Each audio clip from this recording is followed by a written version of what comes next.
السلام علیکم۔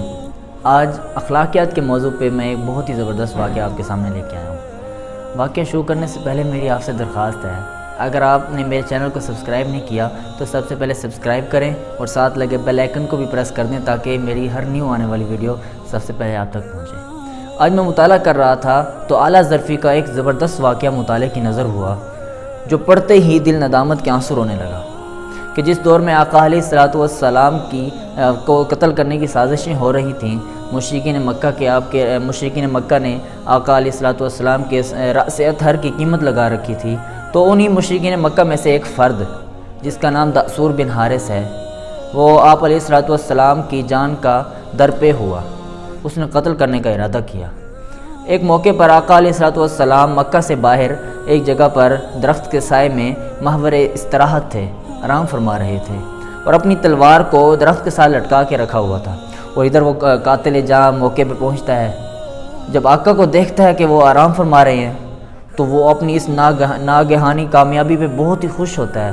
کہتا ہے کہ محافظ بھی موجود نہیں ہے، آقا بھی گہری نیند میں ہے، تو آج میں اپنا کام بآسانی سے انجام دے لوں گا۔ لیکن وہ عربی نسل کا تھا، اس نے سوتے ہوئے آدمی کو قتل کرنا اپنی پیشہ مردانگی کے خلاف سمجھا۔ بڑی عقل مندانہ طریقے سے آقا کو جگاتا ہے اور تلوار ہاتھ میں لے کے کہتا ہے من یمنعک منی، آپ کو میرے وار سے کون بچائے گا۔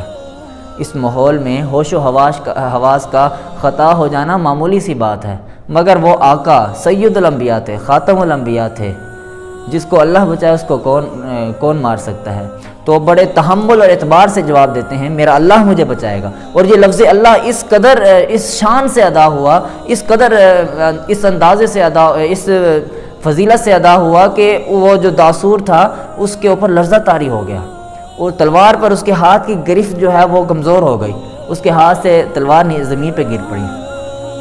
آقا نے تلوار اپنے قبضے میں لی اور اس داسور کو کہا من یمنعک منی، اب تو بتا میرے وار سے تجھے کون بچائے گا۔ داسور اس کے جواب میں خاموشی، اور وہ گھبرا گیا، پریشان ہو گیا۔ پھر اچانک آقا نے اپنی شفقت سے اسے کہا جا داسور، میں نے اللہ کے لیے تجھے معاف کیا۔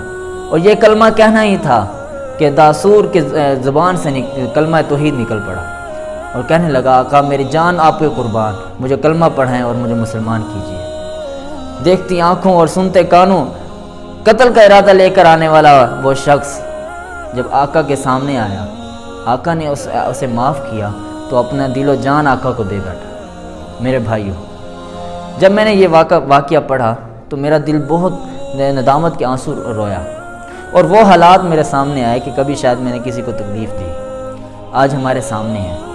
ہم چھوٹے چھوٹے معاملات پہ بدلہ لینے کو تلتے ہیں، کبھی کسی کو معاف نہیں کرتے۔